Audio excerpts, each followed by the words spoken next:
Olá! Hoje a gente vai mergulhar num assunto que está presente em praticamente tudo na nossa vida, muitas vezes sem que a gente nem se dê conta: os atos administrativos. Parece um nome complicado, né? Mas vamos ver como essas decisões oficiais do governo estão por toda parte, desde o momento em que nascemos até a nossa aposentadoria. Já parou para pensar o que uma autorização para construir uma casa e uma multa de trânsito podem ter em comum? Pois é, ambas são exemplos perfeitos de como a administração pública se manifesta oficialmente. E entender o que elas são de verdade nos dá a chave para compreender nossos direitos e deveres. Ok, então vamos direto ao ponto. Nessa primeira parte, a gente vai entender direitinho o que a lei chama de ato administrativo. Pode parecer complexo, mas a ideia central, essa é bem simples, na verdade. Então, se liga na ideia principal. Um ato administrativo acontece quando o governo, através de algum dos seus agentes, toma uma decisão oficial. Não é um conselho, não é uma sugestão, é uma ação que tem consequências legais bem definidas. E o objetivo é sempre atender ao interesse de todo mundo, o tal do interesse público. Pega esse exemplo: a decisão de um prefeito de dar uma licença de construção. Isso cria um direito para uma pessoa, o de poder construir, e ao mesmo tempo um dever para fiscalização, que é o de acompanhar a obra. É uma coisa bem concreta, com um efeito jurídico que acontece na hora. Certo, mas como a gente pode saber se uma decisão do governo é válida mesmo? Pensa que é tipo uma receita de bolo. Para o bolo sair perfeito, ele precisa de 5 ingredientes que não podem faltar de jeito nenhum. Se faltar um, o ato pode ser considerado inválido. E é saber disso que nos permite questionar uma decisão. Vamos dar uma olhada nesses ingredientes. E aqui estão eles: competência, finalidade, forma, motivo e objeto. Cada um desses elementos precisa estar ali certinho para que a decisão do governo seja legal. Agora sim, vamos ver o que significa cada um deles. O primeiro é a competência. Basicamente quer dizer que quem toma a decisão precisa ter a autoridade que a lei dá para fazer aquilo. Um diretor de escola, por exemplo, tem poder dentro da escola, mas ele não pode tomar decisões sobre assuntos da cidade, né? A lei é que define quem pode fazer o quê. Em segundo lugar, a finalidade. Qualquer decisão da administração pública tem que ter um único objetivo: o bem da coletividade. Se um gestor usa o poder dele para ajudar um amigo ou para prejudicar o inimigo, esse ato é ilegal. Simples assim. O terceiro ingrediente da nossa receita é a forma. É o jeito como a decisão é comunicada para todo mundo.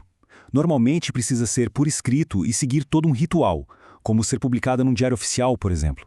Isso é para garantir transparência e segurança jurídica. Quarto ingrediente: o motivo. Todo ato precisa de uma justificativa. Quais foram os fatos e as leis que levaram àquela decisão? No caso da multa de trânsito, o motivo é óbvio. O motorista avançou o sinal vermelho, o que viola o Código de Trânsito. Essa justificativa tem que ser clara. E para fechar a receita, o objeto. É basicamente a consequência prática e legal da decisão. O que é que muda no mundo do direito? No caso de uma aposentadoria, o objeto é criar um novo status para aquela pessoa. Agora ela é aposentada, com todos os direitos que vêm junto. Beleza, agora que a gente já sabe a receita, vamos entender por que os atos administrativos são tão especiais. Eles têm umas características que os atos de pessoas ou de empresas privadas não têm. Dá pra gente pensar nelas como se fossem os superpoderes do Estado. São 4 atributos principais que dão essa força toda para as decisões do governo. Tem a presunção de legitimidade, a imperatividade, a autoexecutoriedade e, por fim, a tipicidade. Essa última quer dizer, de forma bem simples, que o ato tem que seguir um modelo que já está previsto em lei para evitar decisões arbitrárias. Mas vamos focar nos 3 primeiros, que são os que a gente mais vê por aí. O primeiro superpoder é a presunção de legitimidade. Sabe o que isso significa? Que quando o governo toma uma decisão, ela já nasce com uma espécie de selo de legalidade. A princípio, ela é válida e tem que ser cumprida. Quem não concordar é que tem o trabalho de provar que existe algo de errado ali. Depois vem a imperatividade. O nome já entrega tudo, né?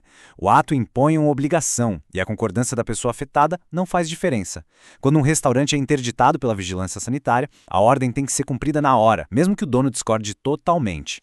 E aqui vem um dos superpoderes mais fortes, a autoexecutoriedade. Em muitos casos, a administração não precisa pedir autorização para um juiz para fazer sua decisão valer. Se um carro está parado em um lugar proibido, bloqueando uma garagem, o agente de trânsito pode chamar o reboque na mesma hora. A ação é direta. Ok, a gente já viu o que é um ato, quais seus ingredientes e seus superpoderes.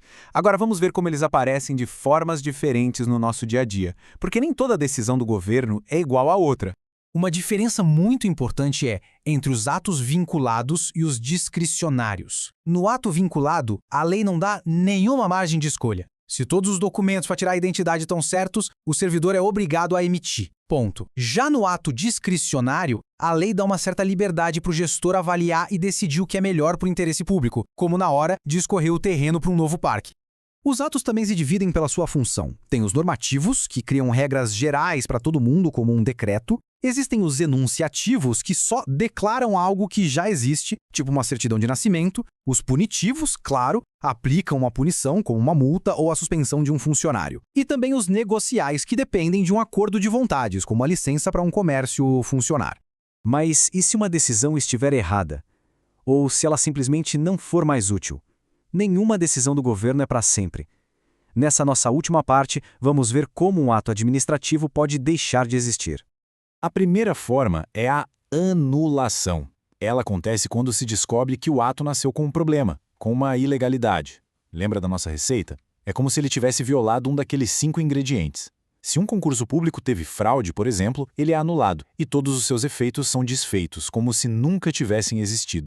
Agora, muita atenção para não confundir com a revogação. Aqui, o ato era totalmente legal, perfeito, não tinha erro nenhum. Mas, por uma questão de oportunidade, de conveniência, a administração acha que não é mais interessante manter aquela decisão. O evento público era legal, mas acabou o dinheiro para fazer, então ele é revogado. E ainda existem outras maneiras. A cassação rola quando a pessoa que recebeu o benefício descumpre as regras, tipo um bar que perde a licença por não seguir as normas sanitárias. E tem a caducidade, que acontece quando surge uma lei nova que torna a decisão antiga incompatível com a nova regra. E com isso, a gente fecha essa análise. Da próxima vez que alguém viu uma placa de trânsito, recebeu um documento oficial ou ouvir falar de uma nova obra pública, já dá para lembrar de toda essa estrutura que existe por trás. A pergunta que fica é: com esse conhecimento em mãos, de que forma nossa percepção sobre as ações do governo no dia a dia se transforma?